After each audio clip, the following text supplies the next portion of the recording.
அடங்கொப்பம் தாமிரபரணியில் தலைமுழுவ.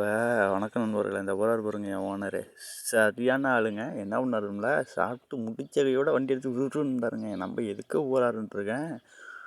போய் பாலத்துக்கு அடியில் நின்றுக்கிட்டு உடனே வண்டி எடுத்துருவாங்க. போய் இன்றைக்கி சுதானி 2 பேர் வராங்க. மொத்தம் 3 வண்டி போய் ஆகணும். போய் ஒட்டகம் பிடிச்சாகணும். 10 நாள் தான் இருக்கிற ரம்ஜானே, இறக்கி ஆகணுன்ட்டாருங்க. அர்ஜென்ட்டாக கையாளமிட்டு போகிறோம். அங்கே ரோடே கட் ஆகிட்டு போகிறோம். ரியாத்துலேருந்து ரைட் சைடு புழுதி ரோட்டில் தான் போகிறோம் வண்டி.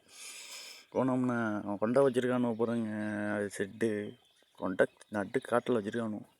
இவங்களுக்குலாம் வேறு வேலை கிடையாது. இவங்க இந்த சுதானி இந்த எத்தோப்பிக்காரவங்களுக்குலாம் அது மாதிரி தான் கொண்டு வச்சுருப்பாங்க. போனோம். போய் 2 வண்டிலையும் பிடிச்சோம். அதுக்கு ஒரு 6 ஒட்டகம், நாங்கள் ஒரு 5 ஒட்டகம் பிடிச்சி ஏற்றணும். ஏற்றி கொண்டது நேராக நாங்கள் இருக்கிற இடத்துல கொண்டாந்து இறக்கணும். இதை நாங்கள் என்ன பண்ணோம்னா டெய்லி ஒன்றா பிடிச்சி கொண்டு வெட்டுற இடத்துக்குள்ள கொண்டு வரணும். இந்த ரம்ஜான் முடியலையும் தொல்லை தாங்காதுங்க. தூங்க விட மாட்டாங்க, ஒன்றும் பண்ண முடியாது. எத்தே ஆகணும், இறக்கணும். இந்த யார் அதை காசை பார்க்கறதுக்கு நம்மளை சிறுப்பாசிரிக்கை கிட்டே அடிச்சிடணும். பார்த்தேங்க, இதுதான் வேலை ஓடிக்கிட்டு இருக்கு. எப்படி போயிட்டுருக்கு பாருங்க. இந்த ரம்ஜான் முடிகிறதுக்கிட்டே என்ன அந்த பாடப்படுத்த போகிறோன்னா என்னன்னு தெரியல. வணக்கம் நண்பர்களே.